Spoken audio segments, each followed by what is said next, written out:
The earliest records of dhyana, that is, meditation, are found in the Upanishads. To this day, meditation plays a salient role in the contemplative repertoire of dharmic religions. Mindfulness of breathing, a form of focused attention, calms down the mind. This calmed mind can then investigate the nature of reality. In the 6th century BCE, the Buddha identified two paramount mental qualities that arise from contemplation, namely composure and insight. In this understanding, composure concentrates the mind, while insight enables one to discern conditioned phenomena based on the so-called 5 aggregates. Buddhaghosa was born into a Brahmin family in Patna in 370 CE during the Golden Age of India.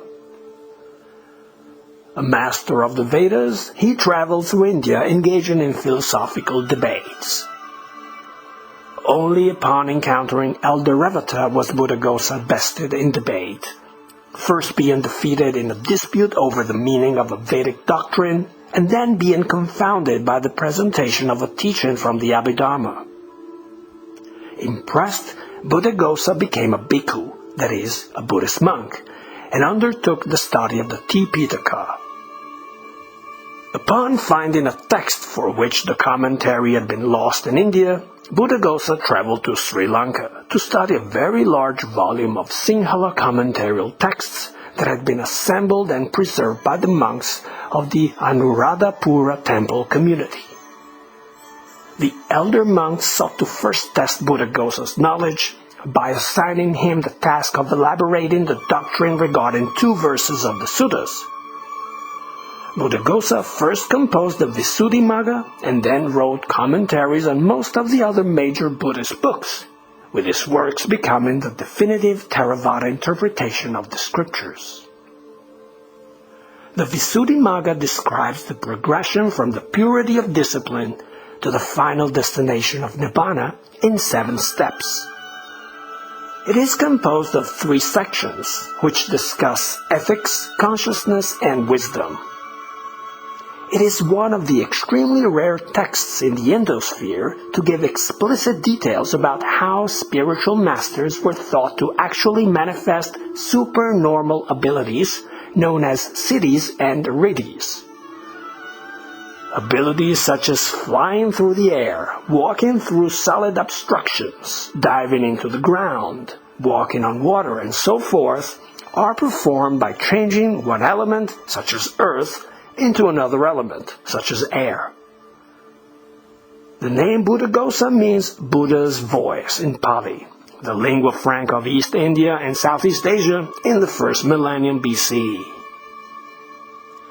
Having translated the whole of the Sinhala commentary in Pali, Buddhaghosa returned to India, made a pilgrimage to Bodh Gaya to pay his respects to the Bodhi tree, and eventually died in 450 CE. In his meditation manual, Buddhaghosa listed 40 objects of contemplation, which he termed kamatana. The first 10 are things one can behold directly, namely the earth, water, fire, the wind, the blue color, the yellow color, the red color, the white color, an enclosed space, a hole, the night sky, and the sunshine. The next 10 are aspects of human decomposition, namely a swollen corpse, a bluish corpse, a festering corpse, a fissured corpse, a gnawed corpse, a dismembered corpse, a scattered corpse, a bleeding corpse, a worm-eaten corpse, and a skeleton. The remaining 20 are various Buddhist concepts, namely the Buddha, the Dharma, the Sangha, ethics, liberality, the wholesome attributes of devas, the human body, death, the vital force, peace, goodwill, compassion, sympathetic joy over another's success, fairness, equanimity, infinite space, infinite consciousness, infinite nothingness, neither perception nor non-perception, and disgust of food. While the most common meditative posture in Dharmic religions is the Sukhasana, the Buddha mentioned 3 alternative ways of meditating besides sitting, namely lying, walking, and standing. He employed all 4 meditation styles in order to defeat demons and become awakened.